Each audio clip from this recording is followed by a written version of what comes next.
Hello student, मेरा नाम है प्रशांत, आपका प्यारा प्रशांत सर। और आज हम लोग जो टॉपिक डिस्कस करने वाले हैं वो है एरिथमिया का एक शॉर्ट इंट्रोडक्शन, ताकि हम लोग एंटी एरिथमिक ड्रग को समझ सकें। तो ये जीपैट स्पेशल क्लासेस है, फॉर्म आ चुका है, तो होपफुली आप तैयारी कर रहे होंगे और ये लेक्चर आपको थोड़ा हेल्प करेगा उस प्रिपरेशन में। तो चलिए डिस्कस करते हैं।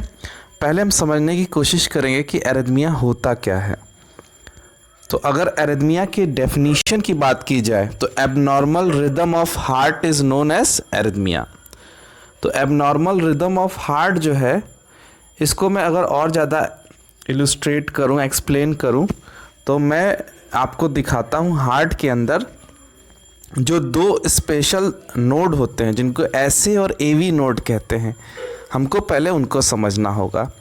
वो हार्ट के अदर सेल और टिश्यू से कैसे अलग हैं, अगर ये हमको समझ में आ गया, और क्यों कहा जाता है कि हार्ट के एसए और एवी नोड जो होते हैं, उनको एसए नोड को पेस मेकर और एवी नोड को पेस सेटर कहते हैं, क्योंकि एसए नोड से इलेक्ट्रिसिटी का इम्पल्स बनता है और एवी नोड से वो पूरे हार्ट में फैलता है। तो क्या ख़ास बात होती है उनमें? हार्ट के अंदर क्या कोई सच में इलेक्ट्रिक पैदा करने वाला सिस्टम लगा होता है? तो आइए पहले उसको समझते हैं। बिकॉज जब हमको नोडल सेल और वेंट्रिकुलर सेल या नॉर्मल एट्रियोवेंट्रिकुलर सेल में अंतर पता रहेगा, तभी हम समझ पाएंगे कि एरिथमिया होता क्या है। बिकॉज इसमें एरिथमिया में गड़बड़ी कहाँ आती है, ये एसए और एवी नोड के जो इम्पल्स जनरेशन का प्रोसेस होता है वही डिसएरिथमिक हो जाता है। तो आइए देखते हैं। देखिए इस डायग्राम में एसए और एवी नोड आपको हाईलाइटेड हैं। एसए नोड और एवी नोड की पोजीशन आपको दिख रही है, और इस डायग्राम में कुछ स्पेसिफिकली समझने लायक नहीं, बस इतना समझिए कि एसए नोड से इलेक्ट्रिसिटी बन करके हार्ट के सारे सेगमेंट्स में जाती है, सारे पार्ट्स में जाती है, और एवी नोड जो होता है जब वो एक्टिवेट होता है तो हार्ट के अदर पूरे पार्ट में इलेक्ट्रिसिटी का इम्पल्स पहुंचाता है। तो क्या स्पेसिफिकली होता है? देखिए हार्ट की सारी सेल, चाहे एसए नोड की सेल हो, एवी नोड की सेल हो, या नॉर्मल एट्रिया या वेंट्रिकल की सेल हो, सेप्टम की सेल को छोड़ के, सेप्टम क्या होते हैं? एट्रिया और वेंट्रिकल के बीच में, और एट्रिया के बीच में, और वेंट्रिकल के बीच में ऐसे टिश्यूज़ होते हैं जिनमें इलेक्ट्रिसिटी का कंडक्शन नहीं हो सकता, उनको सेप्टम कहते हैं। ये आपने हार्ट के एनाटॉमी में पढ़ा होगा। तो सेप्टम को छोड़ करके हार्ट की सारी, चाहे एट्रिया की सेल हो, वेंट्रिकल की सेल हो, चाहे एसए नोड की सेल हो, चाहे एवी नोड की सेल हो, इन सब में इलेक्ट्रिसिटी का इम्पल्स बहुत तेज़ी से फ्लो करता है। ठीक है, लेकिन एसए और एवी नोड की सेल जो होती है वो सबसे पहले एक्शन पोटेंशियल जनरेट करती है, सबसे पहले एक्टिव होती है। ठीक है, तो क्या मतलब है इस एक्शन पोटेंशियल जनरेट होने का या सबसे पहले एक्टिवेट होने का, ये समझते हैं। देखिए कोई भी हार्ट की जो सेल है, जब वो एक्शन पोटेंशियल जनरेट करती है तो एक्शन पोटेंशियल जनरेट करने के लिए फेज़ 4, 0, 1, 2 और 3 से वो गुजरती है। यही है एक्शन पोटेंशियल। इसी में हार्ट का कॉन्ट्रैक्शन और रिलैक्सेशन होता है किसी भी सेल का, चाहे वो एसए नोड की सेल हो, चाहे एवी नोड की सेल हो, चाहे वो एट्रिया या वेंट्रिकल की सेल हो। सेप्टम्स के सेल जो होती हैं वो इनएक्टिव होती है, उनमें से इलेक्ट्रिक के लिए वो इंसुलेटर की तरह होती हैं, उनमें से इलेक्ट्रिसिटी बहुत ज़्यादा अच्छे से पास नहीं हो सकती। ठीक है, तो हम मान लेते हैं कोई भी सेल है हार्ट की, XYZ, SA node, AV node या कोई भी सेल है, उसमें ये एक्शन पोटेंशियल हमको जनरेट कराना है। तो फेज़ 4, फेज़ 0, फेज़ 1, फेज़ 2 और फेज़ 3 को हमको समझना है।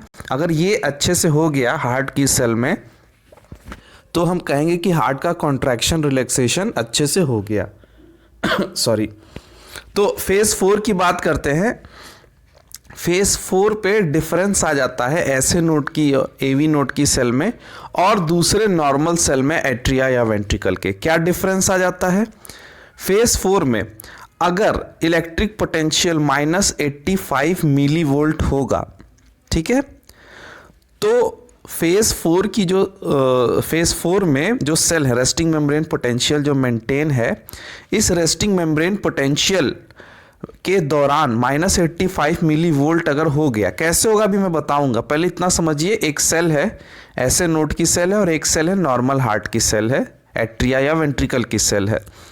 दोनों में अगर -85 मिली वोल्ट का इलेक्ट्रिक पोटेंशियल है, -85, ठीक है, बेस लाइन जो है मैंने 0 मिली वोल्ट लिखा है, रेड कलर की लाइन है, तो -85 मिली वोल्ट का इलेक्ट्रिक पोटेंशियल रहेगा। तो वेंट्रिकल की सेल में उतना तेजी से नहीं, बट आपके ऐसे नोड की सेल में या एवी नोड की सेल में बहुत फास्ट सोडियम चैनल ओपन होंगे। सोडियम चैनल कई तरह के होते हैं, वोल्टेज गेटेड सोडियम चैनल। यहाँ एक बात समझ लीजिए, fast voltage gated sodium channel open होंगे। अब सोडियम चैनल के टाइप्स के बारे में हम बात बाद में करेंगे। यहाँ इतना समझिए कि ऐसे नोड की सेल में क्या खास बात होगी जो कि वेंट्रिकल के सेल में नहीं होगी। ठीक -85 मिली वोल्ट पर fast voltage gated sodium channel open होंगे, और ये चैनल जो होते हैं ये 3 स्टेट में रहते हैं, ओपन स्टेट, इनएक्टिव स्टेट और क्लोज स्टेट। तो -85 का क्या महत्व है समझिए इस चीज़ को। कोई भी fast voltage gated sodium channel open state से इनएक्टिव स्टेट में जाता है, यानी खुलता है और तुरंत वो किस में चला जाता है, इनएक्टिव स्टेट में चला जाता है। अब इनएक्टिव स्टेट से उसको फिर से ओपन स्टेट में डायरेक्टली नहीं लाया जा सकता, पहले वो इनएक्टिव से क्लोज स्टेट में जाएगा, जैसा कि डायग्राम में मैंने आपको रिप्रेजेंट किया है। और ये प्रोसेस -85 मिली वोल्ट पे होता है। अगर आप ये समझ गए तो एरिथमिया आपको 25% से ज़्यादा समझ में आ जाएगा। कोई भी fast voltage gated sodium channel, चाहे वो ऐसे नोड का हो, चाहे कहीं का हो, वेंट्रिकल का हो, कहीं का हो, अगर fast voltage gated sodium channel है तो ओपन से तुरंत इनएक्टिव स्टेट में जाएगा, और ठीक -85 मिली वोल्ट पे वो क्लोज स्टेट में आएगा, और ठीक -85 मिली वोल्ट यानी रेस्टिंग मेम्ब्रेन पोटेंशियल पे, सही रेस्टिंग मेम्ब्रेन पोटेंशियल पे ही वो क्लोज से फिर ओपन होगा। तो एरिथमिया होता क्यों होगा आप थोड़ा सा समझ सकते हैं।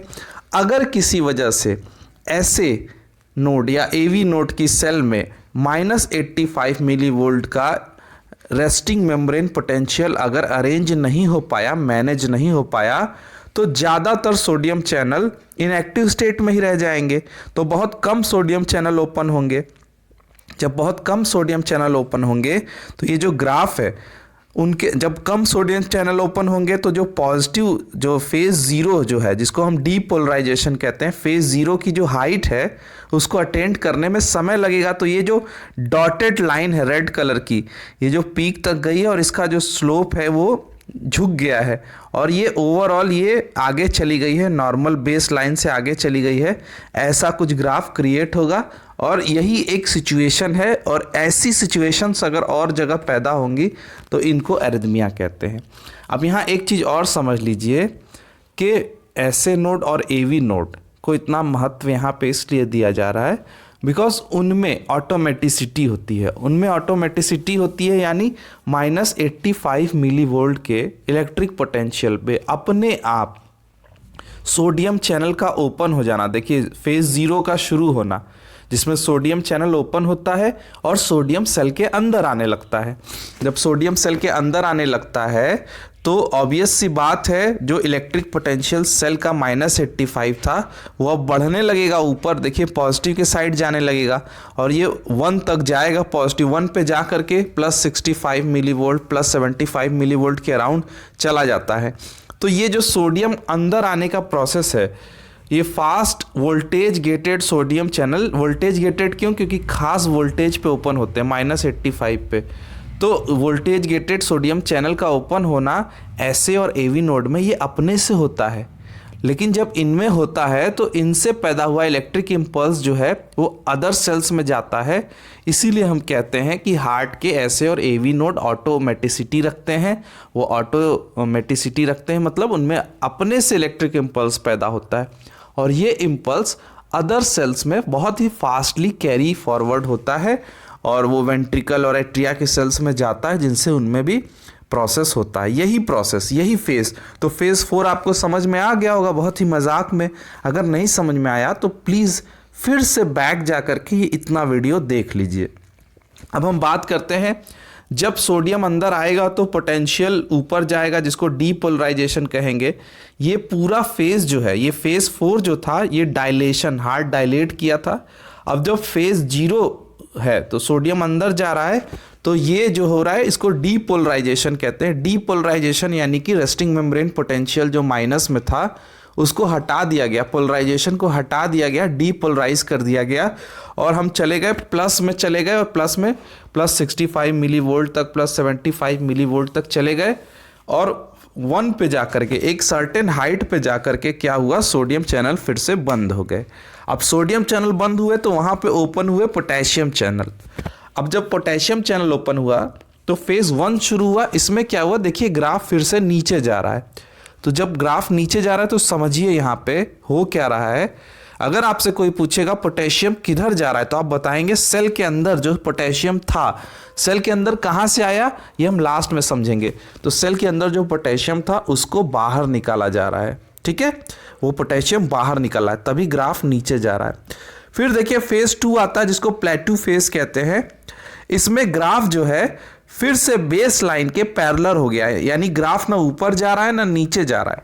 तो ये जो 2 नंबर पे प्लेटू फेज आता है, जीपैट के पॉइंट ऑफ व्यू से जरूरी है। यहाँ पे समझिए, यहाँ पे क्या हो रहा है, पोटेशियम तो सेल के बाहर जा रहा है, कैल्शियम सेल के अंदर आ रहा है। तो जितना पॉजिटिव चार्ज बाहर जा रहा था उतना पॉजिटिव चार्ज अंदर आ जा रहा है। ये अलग बात है, दोनों पोटेशियम के ऊपर सिंगल पॉजिटिव चार्ज है, कैल्शियम के ऊपर डबल पॉजिटिव चार्ज है, पर फिर भी बेटा समझिए यहाँ पे ये लाइन स्ट्रेट होने का मतलब ही है कि ओवरऑल चार्ज जितना सेल के अंदर आ रहा है कैल्शियम के जरिए, उतना पोटेशियम के जरिए बाहर चला जा रहा है, ठीक है। अब फिर थोड़ी देर बाद क्या हो रहा है, कैल्शियम चैनल बंद हो जा रहा है फेज 3 में।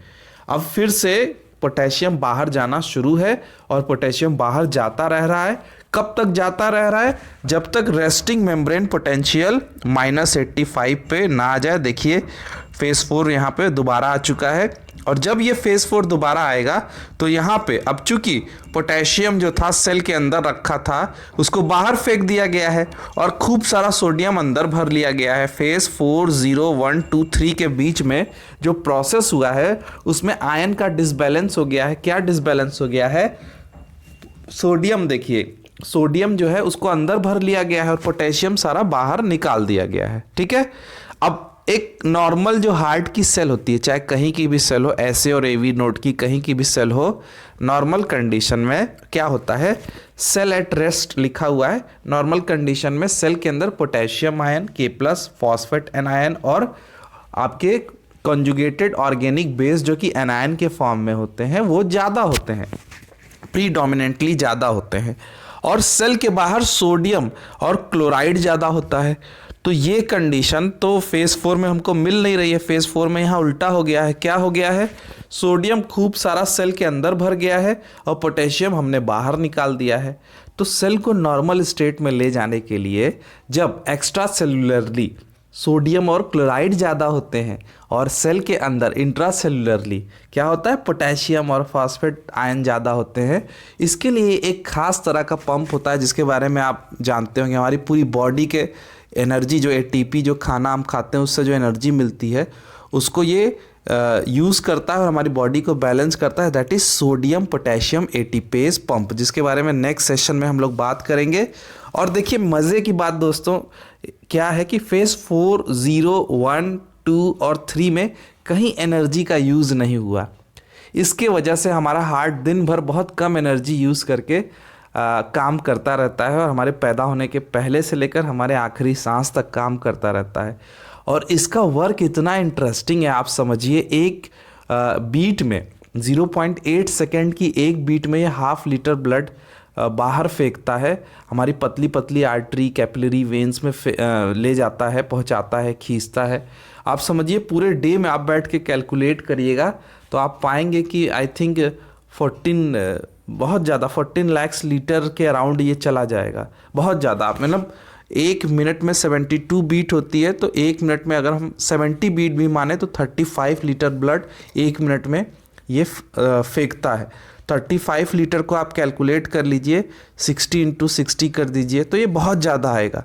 आप सोचिए हमारे घरों में लगा हुआ समरसेबल एक 500 लीटर की टंकी को भरने में इतना समय लेता है और हार्ट जो है 24 घंटे कितना काम कर रहा है, तो बहुत स्ट्रांग है ये हमारा आपका हार्ट। सॉरी। तो क्या कहा जाता है कि ये जो रेस्टिंग मेम्ब्रेन पोटेंशियल है ये कैसे मेंटेन हो रहा है, अगर क्वेश्चन पूछेगा तो आप बताएंगे सोडियम पोटेशियम एटीपेज पंप के ज़रिए। अब बहुत सारी चीज़ें इसमें रह गई हैं, इनको हम नेक्स्ट सेशन में डिस्कस करेंगे। अगर अच्छा लगे तो प्लीज़ इसको शेयर करिएगा अपने फ्रेंड्स के साथ, अपने टीचर्स के साथ, और लाइक कमेंट करिएगा और साथ में सब्सक्राइब भी करिएगा चैनल को। मैं कोशिश करूँगा 2021 जीपैट तक मैं आपको 150 के अराउंड लेक्चर पुट करूं, छोटे छोटे, जो कॉन्सेप्चुअली आपका स्ट्रॉन्ग करें और जीपैट में आपके सिलेक्शन में हेल्प करें। All the best. और कमेंट में बताइए किस टॉपिक पे मैं लेक्चर बनाऊं। Thanks for watching.